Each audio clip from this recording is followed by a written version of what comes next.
Yo, c'est Noémie et aujourd'hui je vous retrouve pour vous parler de mes 5 dernières lectures. On commence tout de suite avec le premier tome de la série La guerre des clans de Erin Hunter, Retour à l'état sauvage. Donc c'est un roman qui est paru aux éditions Pocket Jeunesse il y a quelques années déjà. Il fait partie de 3 challenges Livre Addict pour 2017, le Big Challenge, le Baby Challenge Jeunesse et le Baby Challenge Fantasy. Dans cette histoire, on va découvrir Rusty, qui est un chat domestique, mais qui a toujours eu le goût de l'aventure. Il a envie de savoir ce qui se passe au-delà du jardin de ses maîtres. Et en partant à la poursuite d'une proie dans la forêt, il va se retrouver encerclé par 3 chats sauvages qui lui expliquent qu'ils sont en fait membres du clan du tonnerre. Et Rusty a tellement envie de se joindre à eux que le clan va accepter de le prendre, en sachant que donc Rusty a une fourrure rousse et que la chef du clan du tonnerre a reçu un signe de leur guide du clan des étoiles, qui sont en fait les esprits des chats qui sont décédés et qui ont rejoint les étoiles. Et ses guides lui disaient que seul le feu pourrait sauver le clan du tonnerre. Et donc Rusty est rebaptisé Nuage de Feu. Voilà, donc en gros on suppose que ce sera grâce à lui si le clan du tonnerre réussit à sortir indemne de la guerre des clans. Donc les clans du tonnerre, le clan de l'ombre, le clan du vent et le clan de la rivière. Donc ils sont 4 clans de chats sauvages qui se partagent la forêt et qui se battent entre eux quand l'un des clans ou l'un des membres du clan traverse la frontière pour se nourrir sur le terrain d'un clan adverse. Voilà, donc on suit ses aventures. Alors j'ai beaucoup aimé ma lecture, c'était vraiment, vraiment bien écrit.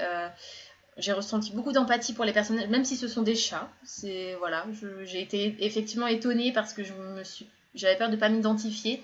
Mais en fin de compte, j'ai ressenti beaucoup d'émotions et j'ai eu l'estomac serré plusieurs fois. Et d'ailleurs, je me suis rendu compte que je ne pourrais pas lire la suite, même si effectivement ma lecture, comme je vous l'ai dit, a été agréable. Il ne faut pas toucher aux animaux. C'est trop difficile pour moi. Je suis trop sensible. Trucider un bonhomme, ça me dérange pas. Je me suis rendu compte il y a peu de temps, d'ailleurs ça m'a étonnée, mais je me suis rendu compte que finalement je supportais relativement bien. Mais les animaux, c'est pas possible. Il y a des morts, voilà, et bah, c'est la guerre des clans, donc forcément ils se battent et tout le monde n'en sort pas indemne. Mais c'est triste. Non, c'est trop difficile. Voilà. C'était une belle lecture, les personnages sont attachants, l'auteur écrit vraiment bien, mais je pourrais pas continuer.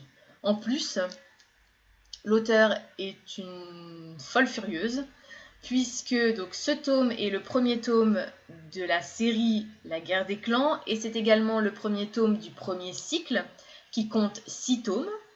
Le deuxième cycle compte 6 tomes, le troisième cycle 6, le quatrième 6, le cinquième 6, le sixième cycle compte pour l'instant un tome qui est sorti en 2016, donc je ne sais pas où l'auteur s'arrêtera, puisqu'elle a en plus sorti 8 hors-série.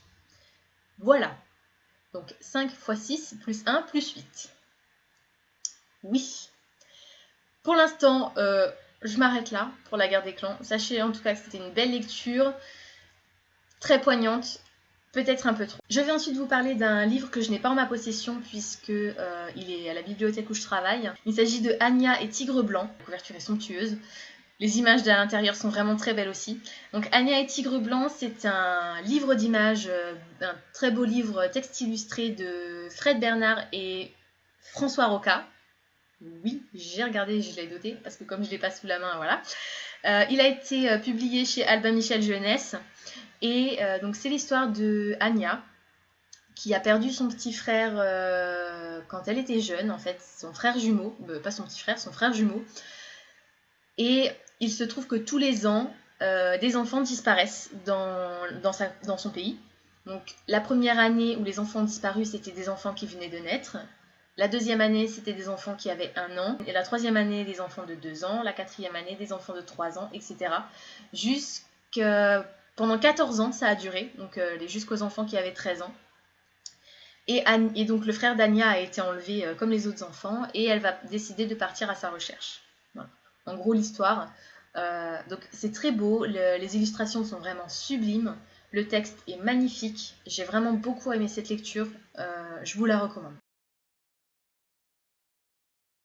Le troisième livre dont je vais vous parler, je ne l'ai pas non plus, pareil, il est à la bibliothèque. Il s'agit de Au secours de Jean-Luc Fromental et Joël Jolivet, qui est paru aux éditions Helium. Et il a reçu le prix Pépite Télévision, le premier prix Pépite Télévision en 2015. Donc c'est un prix qui a été décerné par un jury d'élèves de primaire au Salon du Livre et de la Presse Jeunesse de Montreuil. Donc forcément, comme il a eu un prix, ça m'intriguait. Et j'ai adoré. C'était vraiment drôle. Drôle, voilà, c'est tout, c'était drôle, vraiment bien pensé, avec pas mal de jeux de mots très amusants. Voilà, donc en fait c'est une ville entièrement peuplée par des squelettes, et au fur et à mesure où on tourne les pages, chaque squelette perd un morceau. Voilà, un morceau disparaît, ils sont attaqués par une sorte de monstre, on ne sait pas exactement ce que c'est, même eux ne le savent pas.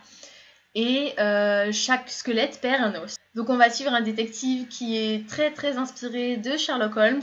Et donc ce détective va mener l'enquête pour savoir ce qu'il est arrivé des os des squelettes. Voilà, et j'ai trouvé, comme je vous dis, vraiment très rafraîchissant et très amusant. Et j'ai hâte de pouvoir le lire aux classes qui viendront nous voir à la bibliothèque. Le quatrième livre dont je vais vous parler, c'est Bienvenue au paradis de Bernard Werber. Donc c'est une pièce de théâtre. Alors ça faisait des années que j'avais pas lu de théâtre et c'est génial. J'ai vraiment adoré redécouvrir le genre. C'est le premier livre de Bernard Werber que je découvre aussi. Euh, j'ai adoré. Voilà, pareil, j'ai vraiment beaucoup aimé. C'est très ironique. Donc on se retrouve avec Anatole Pichon qui vient juste de mourir et qui donc se retrouve au paradis. Et en fait, donc il y a seulement 4 personnages, donc ça change radicalement des 40 ou 50 personnages qu'il y avait dans La Guerre des Clans. Donc là, il n'y a que 4 personnages, donc il y a Anatole, donc le mort, son avocate, qui est aussi son ange gardien, le procureur et la juge. Voilà, donc on va se retrouver au procès d'Anatole Pichon au paradis. Je vais pas vous en dire plus parce que je voudrais pas vous dévoiler vraiment l'intrigue, mais tout se passe là-haut et c'est excellent. Voilà, c'est drôle, c'est irrévérencieux et je pense qu'il faut le dire. Et ça offre des perspectives. J'ai aimé à penser que ça pourrait se passer comme ça éventuellement. Voilà, à voir le jour où. Je ne reviendrai pas pour vous en parler, sauf si, et je vous laisse découvrir la pièce de théâtre. Le dernier livre que j'ai lu, c'est encore un livre d'un challenge Livre Addict, donc c'est un livre du Baby Challenge classique.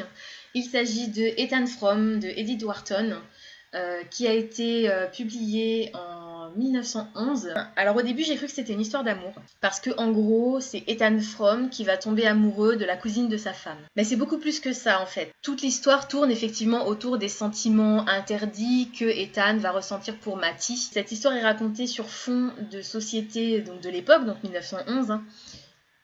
Donc on a quand même l'aspect sociétal et le jugement des autres. J'ai trouvé que c'était très beau, la façon dont c'est écrit, c'est très beau.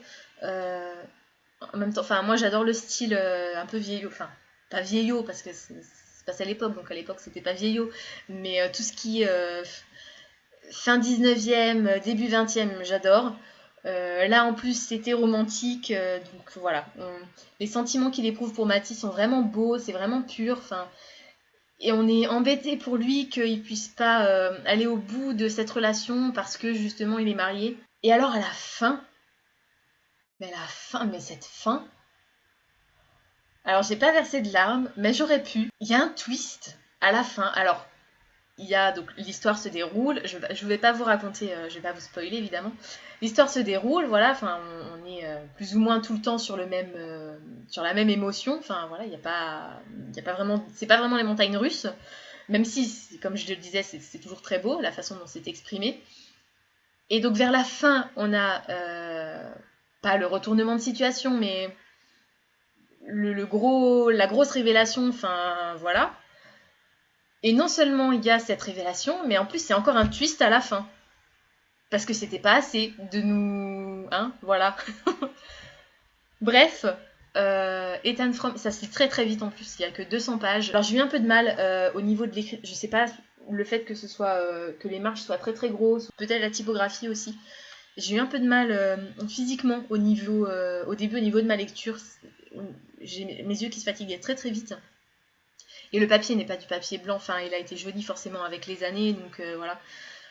Avec une nouvelle version, peut-être que je serais rentrée tout de suite dedans. Là, j'ai eu un peu de mal, mais j'ai pas regretté une seule seconde ma lecture au final. C'était vraiment beau, j'arrête pas de le dire, mais voilà, c'est ça qui ressort du bouquin pour moi.